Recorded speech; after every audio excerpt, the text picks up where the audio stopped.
Every individual desires to live a good life. Everyone wants to know what is good, to have life clarity, to have a purpose, to have peace of mind, and to undergo life without being flung about by externalities all the time. The truth is, much of what troubles us is all within. The world does not necessarily change to suit us, and it never takes it easy and slows down. It often appears to relentlessly seek us out in ways we'd never expect. The Stoics, philosophers like Marcus Aurelius, Seneca, and Epictetus, realized that if you want a good life, you need to do certain things so that you can govern your mind and your habits. The Stoics did not regard philosophy as a theory only. They regarded it as a practical discipline that should be practiced every day. Their methodology is characterized by behaviors that can be practiced in a manner that allows for multiple repetitions until they become habitual. The beauty of Stoic behaviors is that they are actionable. They can be practiced in any time, have been done under every political regime, and done with or without money, and done with comfort or discomfort. Stoics do not see behaviors as contingent upon lucky events. Rather, behaviors are based upon what you think, your choice sees, and your actions. In this video, you will be shown 7 distinctive Stoic actions you can take to greatly enhance your life. Each action will be examined in detail with the consideration of possible ways to apply it today.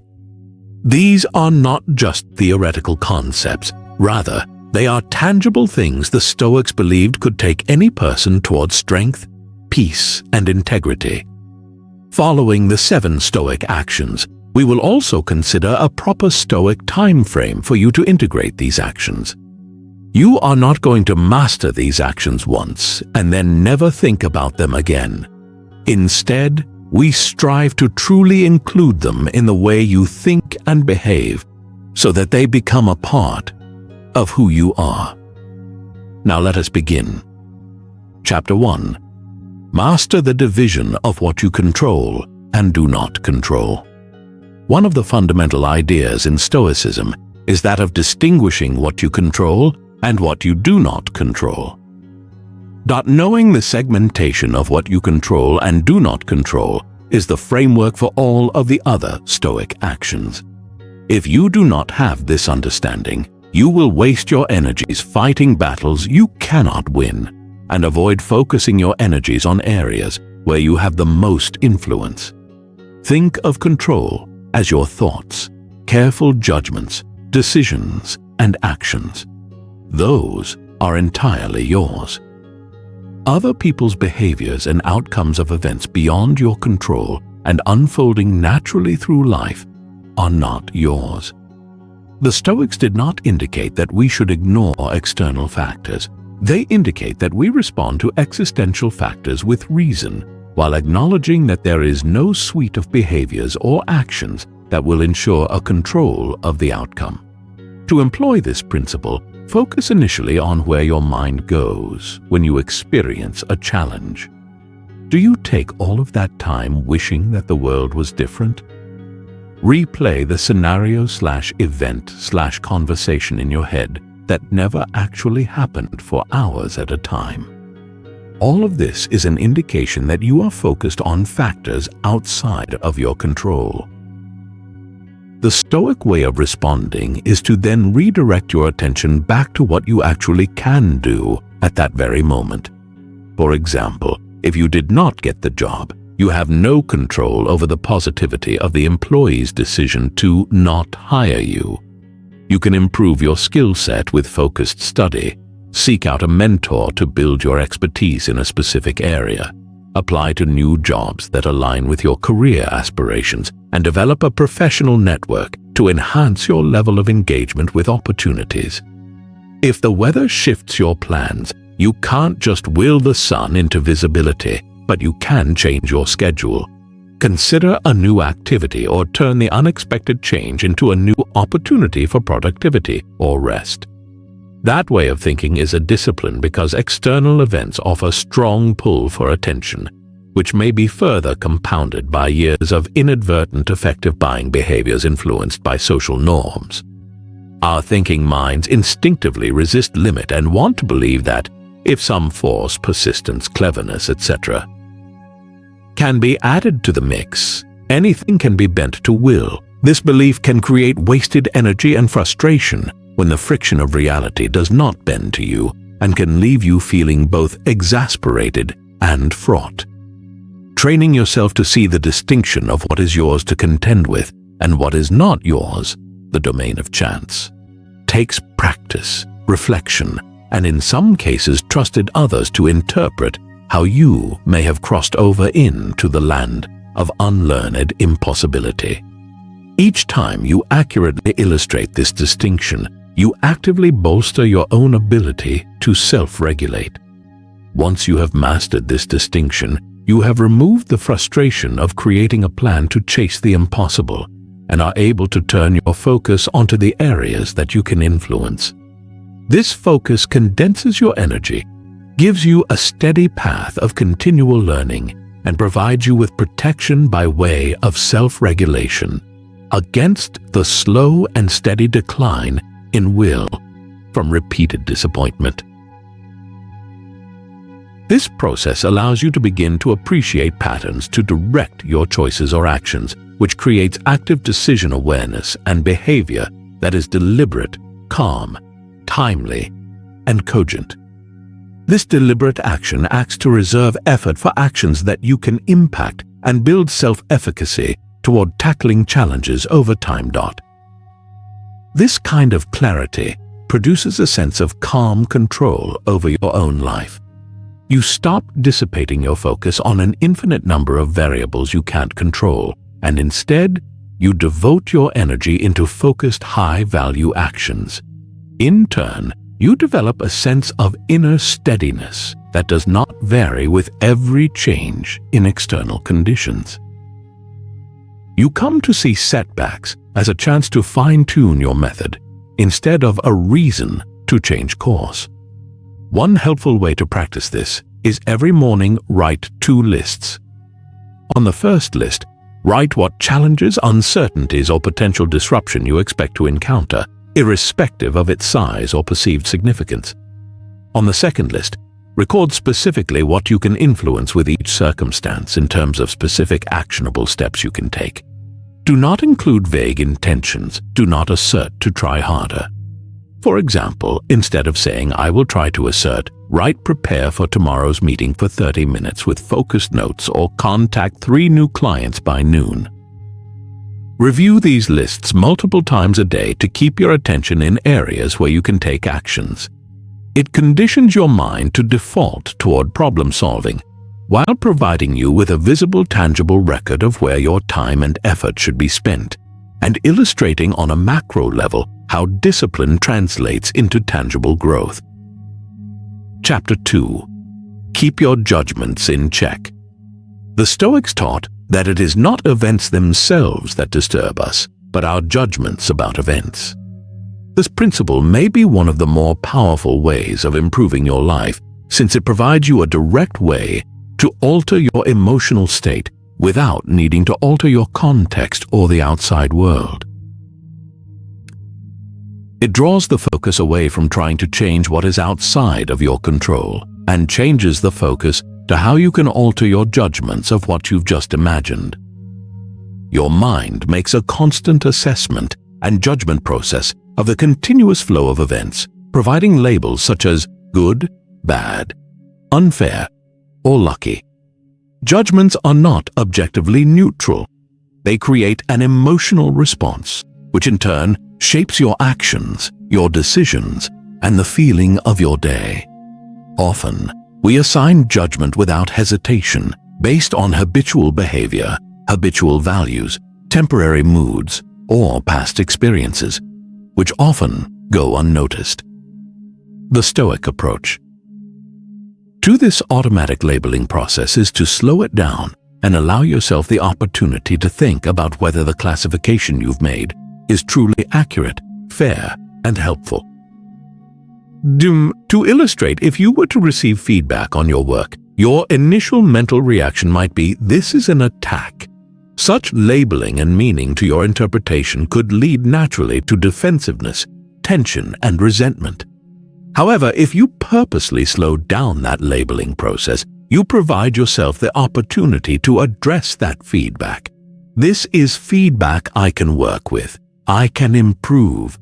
This is merely a single event, and this produced different emotional states. The words did not change. However, your reaction changed because your assigned meaning changed. When it comes to keeping your judgments proportional, it is not about stifling your emotions or pretending they aren't real. It is about recognizing that your emotions didn't spontaneously appear. They result from your meaning, and meaning can be modified, reframed, and trained through practice.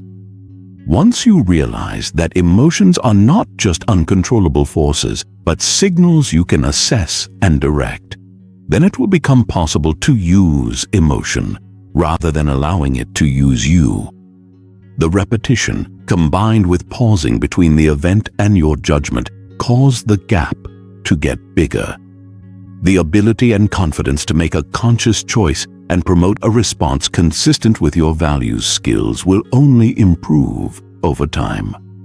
Eventually, this skill can become an unconscious response, allowing you to be clear with your responses in even charge situations. You can also take the time to strengthen this skill with a simple process of 3 questions anytime you have a feeling of being provoked or disturbed. 1. Is my judgment based on clear, verifiable evidence or on unsubstantiated assumptions? 3. Is this situation actually harmful to my well-being or just unpleasant, uncomfortable, or inconvenient? 3.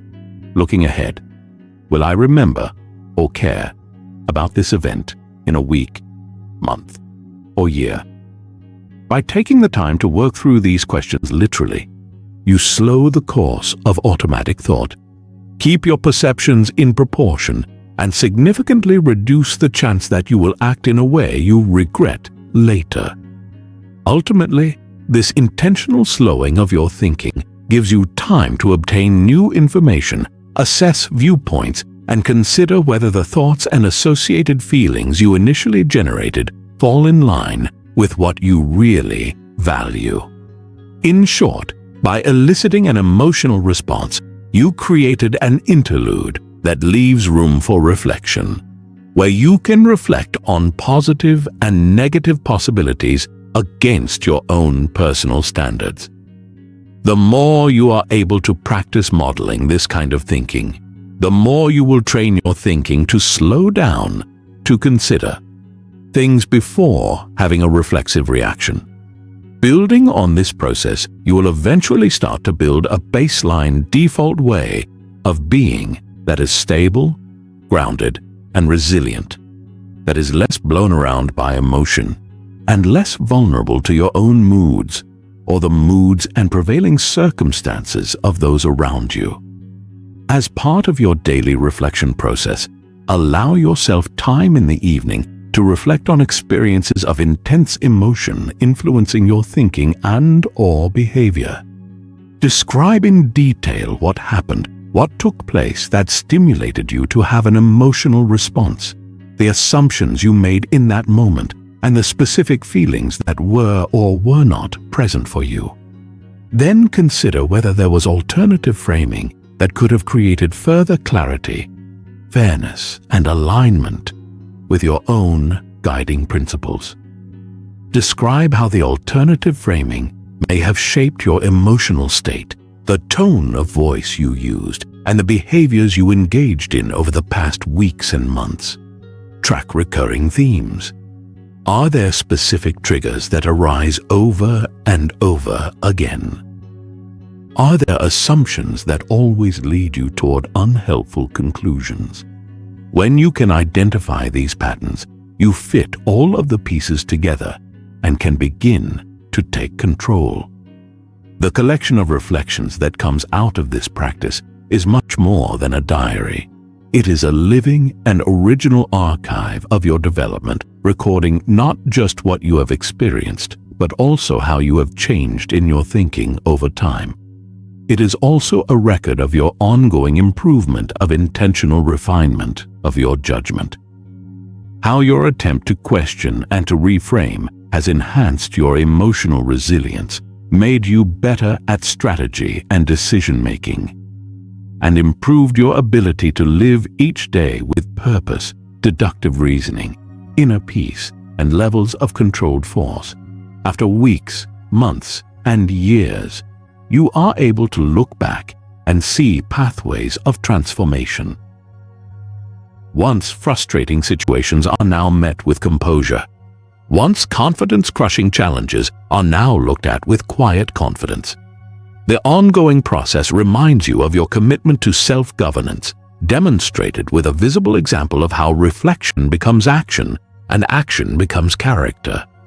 With each round of this meticulous review, you advance one step closer to the sure composure and internal fortitude that the Stoics asserted to be a mark of wisdom, one that can help you navigate your everyday existence and the most extreme of hardships. Chapter 3. Engage in voluntary discomfort. The Stoics believed you could strengthen the mind by voluntarily exposing it to hardships under controlled circumstances, which is a purposeful training designed to harden yourself before you faced hardships. The Stoics understood that there would be circumstances in life that would impose challenges on us that we cannot anticipate. They still understood the value of preparing the mind and body to meet challenges in situation of panic. This is a pre-rehearsal for hardship. If you only seek ease, the comfort you rely on is exposed and often weakens you and makes you extremely fragile and panicked when that discomfort is removed.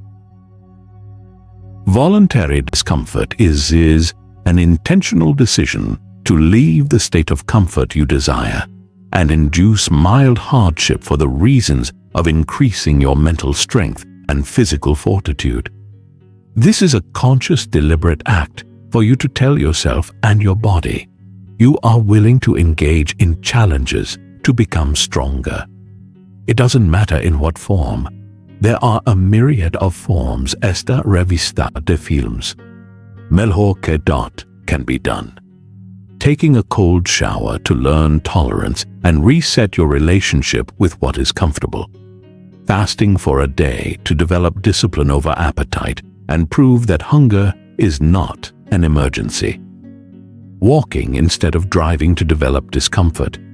Tolerance and patience, or sleeping on a harder surface to disconnect from the constant expectation of comfortable. The goal is not meaningless suffering.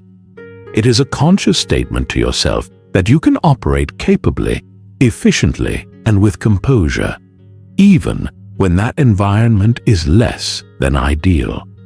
Each act is a piece of proof that you do well with luxury in your life, but prefer that it is less than essential to your ability to live well, and that removing convenience does not remove your ability to act.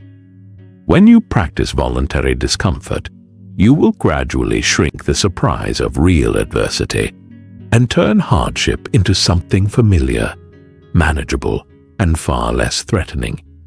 You train your mind to view challenge as not an emergency, but an environment you can traverse with skill. If you have already voluntarily chosen hunger for a day, your approach to unexpected scarcity will be with a far more steady mind, prone to be less fearful and anxious, and likely to complain less. If you have walked long distances purposefully, actively seeking to steep your conscious awareness in the complexities of discomfort, when travel plans don't go as planned, or if transportation isn't an option, you are more likely to view this inconvenience as a temporary setback rather than a catastrophe. Getting comfortable with even the very small discomforts consistently practiced becomes a powerful learning experience in how to adapt. This will accumulate in time into an inner library of experiences that reiterate over and over that discomfort is never a signal to curl up into the fetal position, but rather an invitation to adapt. An intentional demand to utilize your inner resources and demonstrate that resilience is a skill, not a gift, and a skill that can be enhanced by practicing through discomfort. The Stoics endorsed an active habit of inducing discomfort with the belief that it also leads reliably and directly to deeper gratitude by forcing the removal of comforts. Ultimately, when the previous comforts return, you reawaken your cognitive awareness of their value and renew your appreciation of them. When you eat a simple meal, it tastes more complex, more satisfying after fasting. The bed feels more restorative after sleeping on a hard surface. You appreciate the hot water of the shower after taking a cold one. You will come to see comforts as privileges, not entitlements, making you less likely to take them for granted or feel entitled to their presence all the time. This change in view shifts how you relate to pleasure.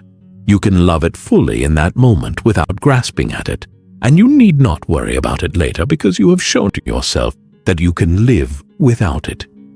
If you wish to warehouse this way of thinking in your life, select one form of voluntary discomfort a week and pursue with intention, plan, and aim. Begin with a challenge that stretches you enough to make use of all your mental and physical capacities, but is still something within your safe and sustainable reach. Maintain a comfortable amount of challenge, where you can sustain your consistency with repeated action without crossing the threshold into injury or burnout. As you build experience, include variations of challenges where both your body and mind are used differently, but with a few aspects of resilience to test. Continue to vary the kinds of discomfort you use to develop capacity for expansive strength, physical endurance, mental discipline, emotional patience, flexibility in uncertain circumstances, and even resourcefulness when faced with a lack of resources. Make sure to have a purpose before you begin your practice. Know what you are doing in a training context. Consider whether you are training tolerance for physical discomfort, to be calm in an inconvenience, or to focus on an objective while in a less than ideal situation. As you are going through the actual challenge, take the time to remind yourself that no matter the context, the single most important thing you are aiming for is mastery over your own perspective and relation to whatever situation prompts the discomfort. Notice the thoughts you have, the emotions you feel, and the physical sensations you notice when you are confronted with difficulty. Afterward, take the time to write them down and reflect on them. Use the practice only as a focused training target to train your steadiness and process of being deliberate, all while discomfort is present. Each exercise can be a living example that comfort is a preference and not a requirement. As you do these discomfort training over and over, you will learn and internalize that your true strength does not rest in the stability of your environment, but rather in the stability and adaptability of the control of your own detailed will. Ultimately, most importantly, an implied, therefore cultivated resiliency will permeate through to other aspects of your life, to manage everyday inconveniences and meaningful challenges with easier acceptance, temporary discomfort, a composed mindset, and an unshaken will. Chapter 4. Focus and live with intention each day. The Stoics viewed time as the most valuable currency, above wealth and prestige, because it was the most finite. Once you use your time, it is gone beyond retrieval. Once an hour has gone, it is gone for good, which means you must take the time to divide your day into a discrete, usable, and actionable piece of time, and then thoughtfully so. They called for constant mindfulness about how you are spending your time and seeing wasted time as wasting your life.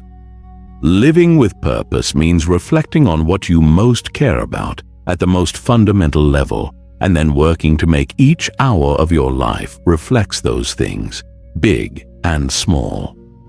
This is not a surface act, but ongoing navel-gazing to clarify your values around all that you do, and building the discipline to keep adjusting your actions to these over time. It requires being rigorously honest about how you use your time now, identifying where you tend to habitualize your days and what actions actually help you achieve broader aims. Living with purpose does not mean chaining yourself to an unchangeable schedule, but it does mean cultivating a conscious and purposeful relationship with your time. A relationship where you make choices for yourself rather than merely choosing being compulsively guided by habit or the requirements of others. Most people meander through their days, simply reacting to demands, unplanned interruptions, and distractions. The Stoics pointed out that this aimless existence makes life feel fragmented, unworthy, and easily disrupted, because there is not a stable place of intention to root for it. You can create durable structure to your days by choosing clear and specific priorities each morning and returning to them regularly during the course of your day, which you are always checking in with like a compass whether you're heading into unplanned or planned events throughout your day. Your priorities need to be deeply rooted to your core values and your long game, rather than simply chosen because they are convenient for your mood or desires, or provide short-term enjoyment. Choosing priorities in this thoughtful way helps you ensure that even the smallest and most routine of actions contribute to the overall vision of the life you are actively, intentionally building. When every choice is connected to a greater purpose, you develop a consistent and coherent way of living that strengthens your resolve, hones your focus, and fortifies your ability to remain steadfast in intentional direction, even when things happen unexpectedly. This also helps with decision fatigue, because you have already determined what you hold most dear, from which you can filter any distractions or noise away. For instance, if personal growth is one of your most important values, invest designated protected time to perfect your study, reading, or skill development, and treat it as a committed obligation rather than a bonus. Create a specific environment or availability to support your focus. For example, a quiet room, a specific time of day, a specific study technique, etc. If relationships matter to you, block time for authentic, undistracted connection with someone with which that can happen, even if that means simply being attached at the hip for a time of significance, and protect that time from accidental interference. Over weeks and months of repeatable actions, momentum is created, and an affirmation of yourself returns as someone who lives with clarity, integrity, and intentionality. Subsequently, you will create clear expectations of others and be training them to respect your boundaries and commitments, which is key to living deliberately. To make this a reality, every morning you should write down your top 3 priorities for the day. In actionable terms, you can detail not only what you are going to do, but how this will look by also identifying when, where, and how. Put these somewhere visible, a notebook, your desk, or reminders on your phone, so they stay alive in your awareness and can help guide your decisions as unexpected demands or competing distractions arise. In the evenings, review them honestly, asking yourself if you truly followed through on those commitments. If you did not, ask yourself why it did not happen. Write your observations about what got you noticed or what got you distracted. Adjust for tomorrow. Each day, you will get increasingly better at these potentially life-altering decisions and practice. Over time, this simple but effective technique will clarify your thinking, deepen your awareness of how you actually invest your time, and gain the willpower to close the energy drains away from low-value things, to focus on the people, goals, and principles that form a meaningful life of intention. Chapter 5. Keep desire and aversion in check. The Stoic argued that desire and aversion are the only two forces that move us as humans, leading us to make almost every choice that there is. Desire pulls you towards something. Aversion pushes you away from something. They are both valuable and necessary. But when either are unchecked, unfocused, or too simple, the often learning or practice becomes confused and unstable. Unchecked desire will cause you to pursue restlessly after the next thing, while not developing any place of contentment. Unchecked aversion will keep you retreating, prevent you from pursuing opportunities, and keep you on constant avoidance mode. The Stoic way is to abide by both forces to the degree you align both with reason and intentional choice. You want your desire to be towards pursuits you totally control, such as development of character, your action, and your learning. You will want your aversion towards things that are damaging to your integrity, moral failings, destructive habits, and poor decisions. This process of alignment becomes a filter, so you will not waste energy on things you cannot change and fears that have no power over you. It safeguards you from the temptation of spending your desire on aimless pursuits or responding to your aversion every time you experience discomfort. Finding that balance takes careful and disciplined self-awareness over time, practiced through careful thinking and honest appraisal. You will have to reserve time to properly think about how your pursuits are not only purposeful, but also on what you are pursuing for the right or wrong reasons, and not only on what you are avoiding, but even on what your reason for the avoiding. This includes thinking about whether each pursuit is truly contributing to development, resilience, and meaning, or if it is simply an entertained extension of cultural, social, or habitual influences beyond the parameters of your own conscious choices. Affinably, it is simply discerning whether desire and aversion both originate from a real danger in the present, or if it is only being stimulated by synthetic harm made larger by habit, past experience, or anxiety. In addition, it is not about just thinking about it on occasion. It is about training yourself to think about your desire and aversions over and over again, and then using your careful judgment to distinguish between value and what detracts from you, weakens you, or diminishes you. When desire and aversion are held in careful balance, there is a far greater chance you will not be easily manipulated by external pressure or internal pressure. Temptations are less attractive because you are less compelled to pursue unqualified promises of gain, and threats are less disconcerting because you have taught yourself to not acquiesce to fear of those things you cannot control.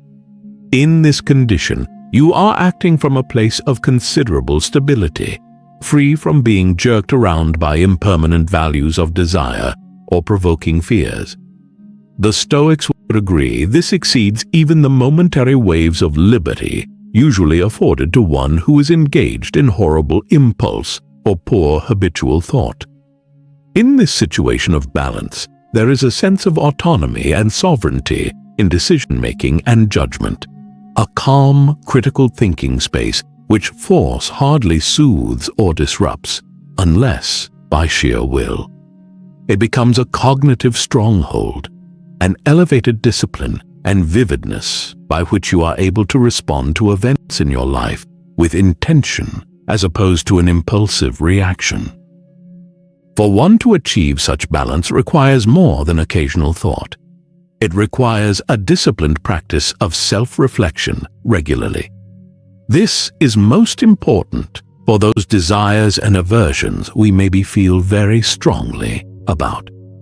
Consider setting aside at least 10 minutes every week, preferably the same time, same place, and same thoughts, to carefully and candidly reflect on your most strongest desires and aversions. If you desire to get value out of this process, I recommend you record them in a journal without any self-filtering and include all urges and impulses that seem completely far-fetched or trivial.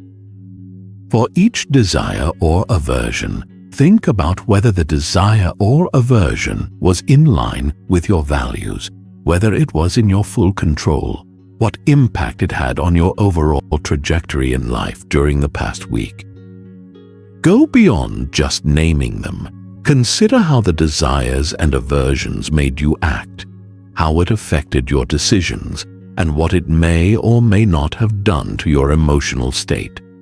Ask yourself if it was moving you toward who you want to be, or simply pulling you in the opposite direction. And when you can put patterns together, make an explicit note so you can track incremental progress over time and use that information to inform your intentions going forward. Intentional and methodical modifications. Strengthen the impulses that support your values and intentionally weaken those impulses that work against your principles. This is not a one-time adjustment, but an ongoing, committed process. A process where one review supports your next. Over weeks, months, and finally years, repeating this activity will hone your instincts and condition your mind with enough intensity that when there is a desire, there will also be some level of aversion. No longer just a conscious effort, it will be a part of your reasoning. Therefore, your reason will no longer simply direct how you live, but can also steer your responses to the twists and turns that the world will present to you. Chapter 6. Strengthen your discipline through small, consistent behaviors. The Stoics embraced this idea of discipline because it is the foundational principle of their abilities to behave in accordance with reason and virtue. It is important to realize that discipline does not come through rare moments of extraordinary effort. It is developed through a long process of sustained repetition and intentional behaviors. The Stoics realized that mastering the mind, and therefore living effectively, meant daily training and not just responses in reaction to stressful situations. Discipline is a muscle. It strengthens with intentional consistency and weakens with lack of use. The moment you begin to train discipline, you already have begun to make a part of your life structure, a block that supports all other virtues, that once it becomes a part of your structure, becomes unshakable. Discipline is exercised by standing by the commitments we make to ourselves, even when the fluctuation of emotions, a surprise life circumstance, or the lure of comfort distraction offers up an alternative to the sense of commitment. It is the renewing choice of acting on the commitment you made before, without regard for when you will feel like it, and when the condition might be just right. Discipline is the ability to stay on the course of your choice when fear, doubt, or external noise suggests to go another way. Such strength through discipline is cultivated through growing patterns of even small but intentional behaviors on a daily basis. Every day contributing even a little bit contributes to the tapestry of your reliability and of your ability to trust yourself. These behaviors can be as simple as waking up at the same time each day, designating specific amounts of the day for learning, skill acquisition, scheduled exercise, or bouts of quiet time for reflection/planning. The focus is not on the volume or scope of the demand, but on the sustained nature of this demand that is carried out with enough consistency that it becomes ingrained, unshakable, and habitual.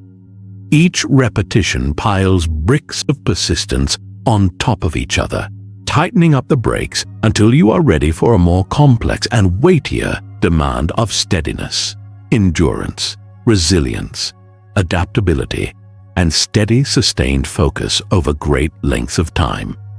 It is in this process that your mind and will are conditioned to act uniformly at a standard.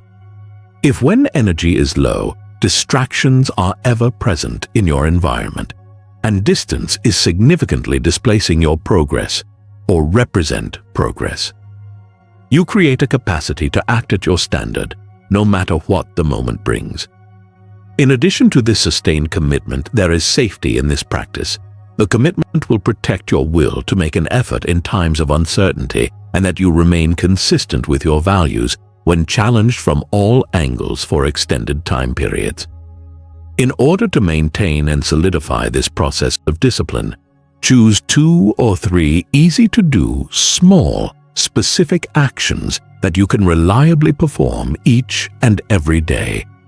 Regardless of your surroundings, these actions should either be directly related to the skills you are developing, which sometimes requires practicing discipline, building resilience that you are seeking, or living out values that you intend to bring to life in your living. Make sure that you have a thorough and painstakingly detailed record of how you are doing on a daily basis so that you can see progress in the learning of patterns, the true measure of your development against your values, and consequently, an effective, meaningful way of being accountable to yourself. This record can take several forms: written journals that capture your reflections, habit trackers that provide a visual chart for the action of consistency, scheduled reviews and retrospectives focusing on keeping the process a living and deliberate process. Make it a habit to continually revisit these records and use them to reflect on how every discipline completion is shaping your thinking, emerging decision-making, and capacity for meeting larger challenges.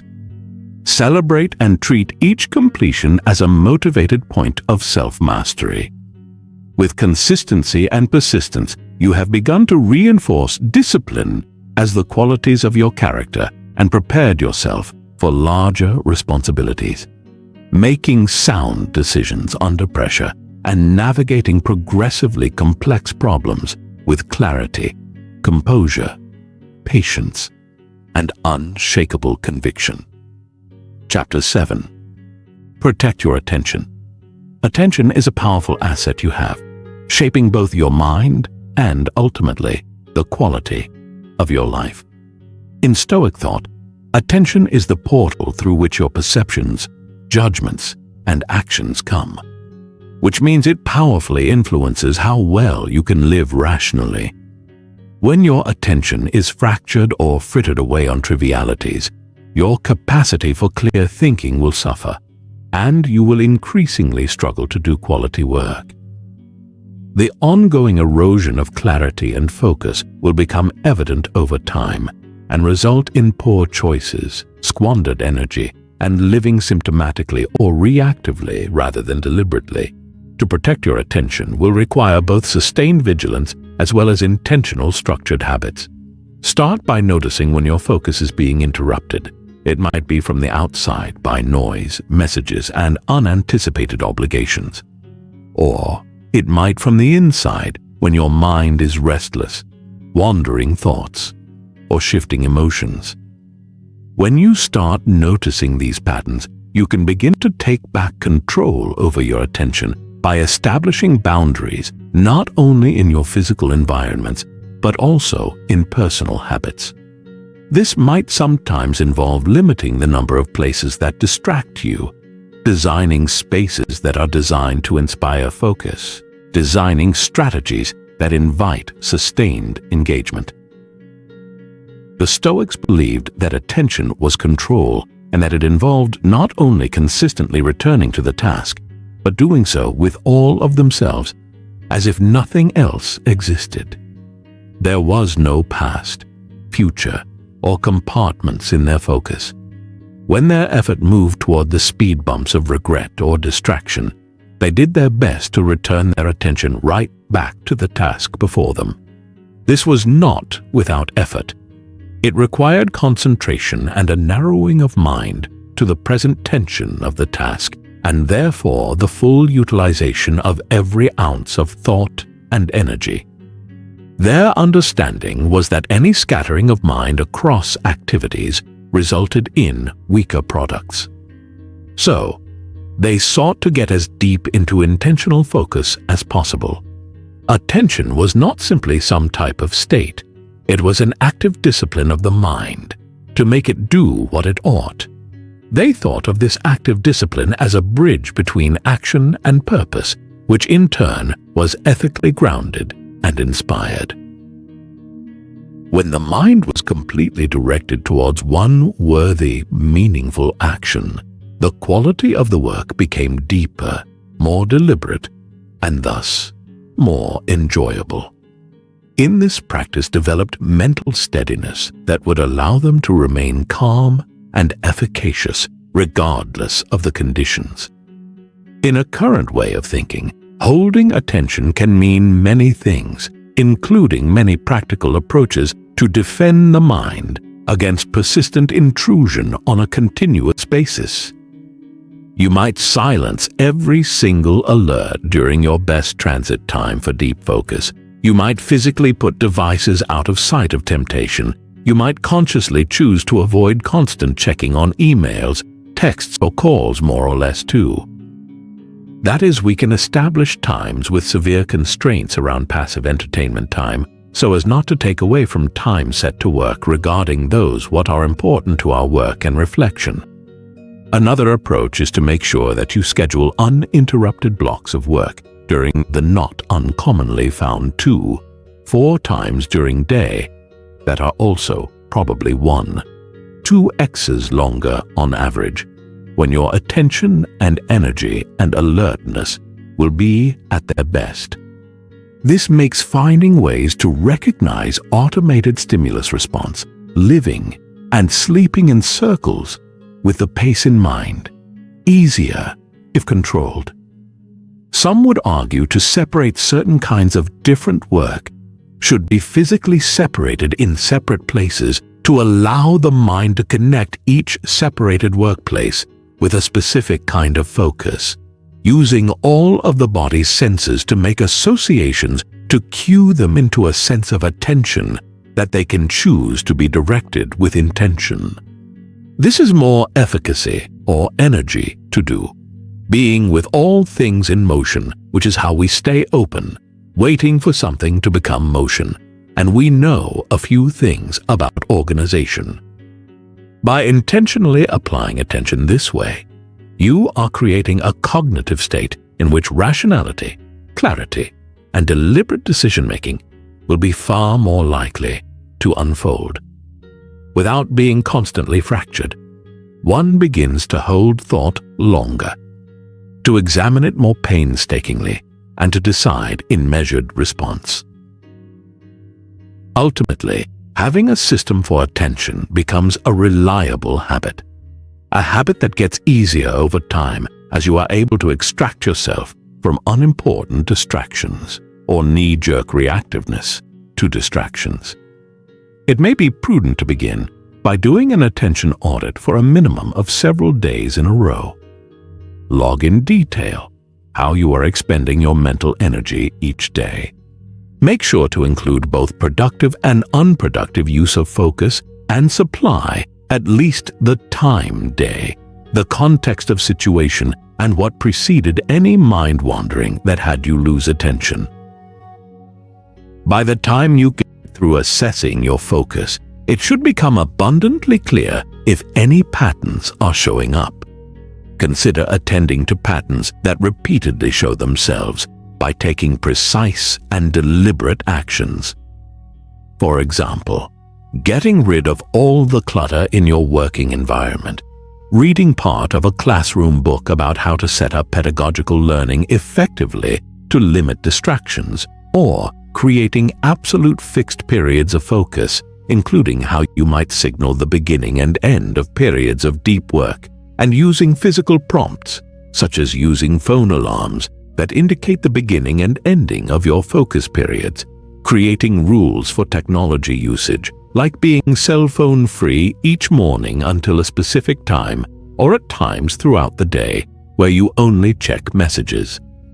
After you have done your thinking and set up new practices, it is important to review the previous week every week to see how you are improving and what challenges you still face with respect to new practices. Embedded in this process will be to keep the discipline of attention purposeful and mindful. Reflection was an important part of development for the Stoics. They recognized it as a formal and structured way to examine the day as an opportunity to grow. For them, reflection was a distinct part of the day, a common practice in enhancing their moral and mental improvement. To them, the end of the day was never just an endpoint to rest, but more of an intentional reflection to review the decisions, words, and actions that had transpired over the previous hours. Through their thorough examination, the Stoics could see where they acted according to their virtues, where they fell short in achieving the intent of their virtuous ideals, where they were able to draw lessons from their missteps, where they were able to strengthen the habits of their virtues, and where they were able to gradually improve their behavior so that today built upon yesterday. Self-reflection is a difficult practice as it requires being truthful with oneself in honest and clear terms without distortion or deception. It isn't an opportunity to relive guilt. Rather, it is a process of honest observation and lessons learned. The questions are deceptively simple, but oh so effective. Did I think, speak, or act under my principles and values today? Where today did the emotion, impatience, or pride override my reasoning and good judgment? Did I ever act too quickly when instead I should have thought before I acted? How could I have responded with greater steadiness or fairness to difficult situations? These types of questions reveal both strengths and weaknesses and provide insight into the areas that need your attention. In bringing awareness to the strengths and weaknesses of your practice, you create the opportunity to address them and act upon them, rather than letting them become dormant and unchanged patterns.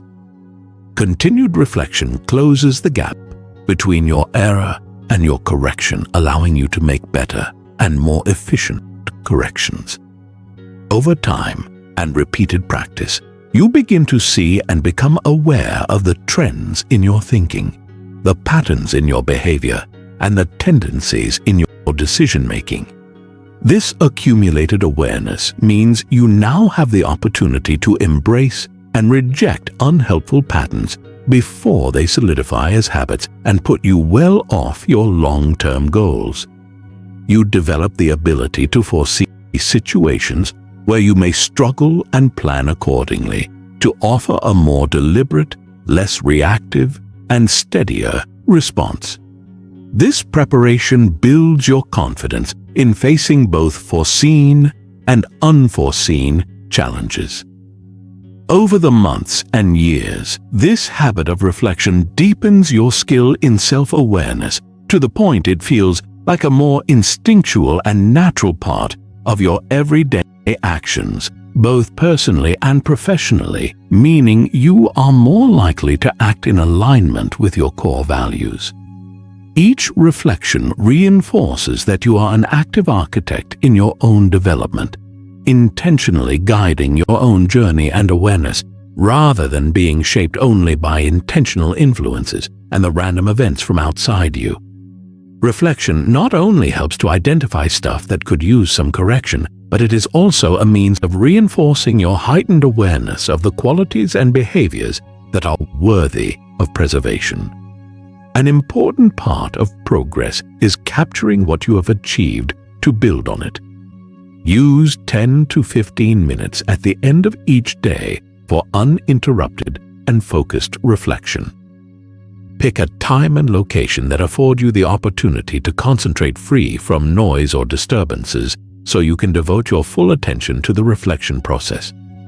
You can organize your review by walking through your day either in a linear manner, morning to night, or group-like themes like personal interactions, decisions made, handling of specific challenges. For each situation, consider what are the elements you would consider successful and those that could be improved. Capture your reflections in a journal, clearly identifying the specific behavior or actions that led to each result. Clearly capture the practical steps you can take the following day to implement the most beneficial takeaways, ensuring there is nothing left to fiction when it comes to identifying what is realistic and measurable. Over time, look for patterns among the themes or challenges that have arisen in a consistent way and therefore deserve more deliberate focus and aimed improvement. Use this process as a means of self-accountability, treating your reflections with a similar level of seriousness as you do key elements of your life, such as work, learning, and physical activity. Once reflection occurs in your routine in this manner, it becomes a regular driver of growth that steers your behaviors in a consistent, clear, and deliberate manner in line with the life you want to live. Chapter 9. Act with justice in all dealings. For the Stoics, justice encompassed a much broader context than writing the book of law or what government legislation could provide. Justice was an individual daily commitment to being fair and authentic in all dealings with a sincere concern for the welfare of others. Justice is the natural result of living our life based on reason and virtue. As creatures of community, living in accord with one another in being in accord with nature requires conducting ourselves consistently based in fairness, truthfulness, and respect, in situations whether anyone else is paying attention or not. Conducting ourselves justly means being respectful of other people in our speech and actions, being true to commitments and responsibilities whether convenient or not, and being sure to avoid actions that create harm for personal benefit. Justice requires that we adhere and relate to truth clearly in situations when it may be simpler to lie, and adhere to principles when they are in question. Justice also requires empathy, respecting the other person's perspective and dignity before making decisions or judgments affecting them. Stoics regarded these actions not as acts, but habits that demonstrate the character of a person committed to living virtuously. When you choose to act justly, you develop an internalized trust in yourself and in relationship with others and those around you. Internally, trust is expressed as a confidence in knowing your actions are aligned with your values. Lessen internal conflict and develop an integrity that furthers your resolve in difficult times. At the same time, you are externally developing a set of beliefs about your reputation for fairness and dependability. A reputation for fairness and dependability improves the possibility that others will give you their trust to work with, trust to confide, and rely on your word. The trust becomes an inherent power or strength because it establishes a foundation for relationships based on cooperation, goodwill, and respect in every area of our lives. Just as for the Stoics, justice was not just another virtue, it was the connective force that allowed all other virtues to use their full potential. Without justice, courage could just be recklessness, wisdom in manipulation, and discipline as moral indifference. Before every major interaction or decision, make a conscious suspension of any action or speech. Use this break to ask pertinent questions. Is this fair? Is this honest? Does this respect the rights and dignity of others? You could use it as a filter when determining behavior, especially if a situation is conflicted, competitive, or self-interested. You can record your examples of when you acted on the principles above and reflect on context when you fell short, underscoring how you can do better next time. If you continually practiced some form of justice, it will accentuate your own integrity, To the Stoics, philosophy was never meant to be just an academic concern or an intellectual exercise. It was meant to serve as a guide to living well. They believed that wisdom was not shown in the eloquence with which you could discuss virtue, but by how well you acted consistently with your chosen integrity. To keep philosophy alive and active is to make its ideas an integral part of your everyday existence. To apply them not just in times of study or contemplation, but in the daily stream of decisions, reactions, and interactions. It requires that you take Stoic points of view into every aspect of your life: your work, your relationships, your decision-making, your obligations and responsibilities, and even your most unconsidered, tiny daily habits. It requires returning repeatedly to the questions that are foundational to Stoic thought. What is within my control? Am I living by reason? Are my choices aligned with my deepest values? Am I allowing events outside of myself to decide my peace of mind? Or am I allowed to be guided by principles I make by my own volition? Keeping philosophy alive and active keeps it in its most vital form and not some abstract arrangement of concepts. It filters through the 7 Stoic practices listed above, learning to distinguish what you control and what you do not, holding your judgments in check, practicing voluntary discomfort, living with intention, finding balance between desire and aversion, developing self-discipline, protecting your attention, reflecting on yourself regularly, acting justly and living philosophically provide a framework for you to live strong and clear. By taking these practices and applying them daily in your everyday life, you are developing your mind and action into habits that are in accord with reason and virtue in association with Stoic philosophy. You will be less easily disturbed by external happenings, considering your choices more deliberately and more aligned toward living according to your values, your ideals. This is the Stoic way, not achieving perfection, but consistently improving in the direction of the modal life you can live.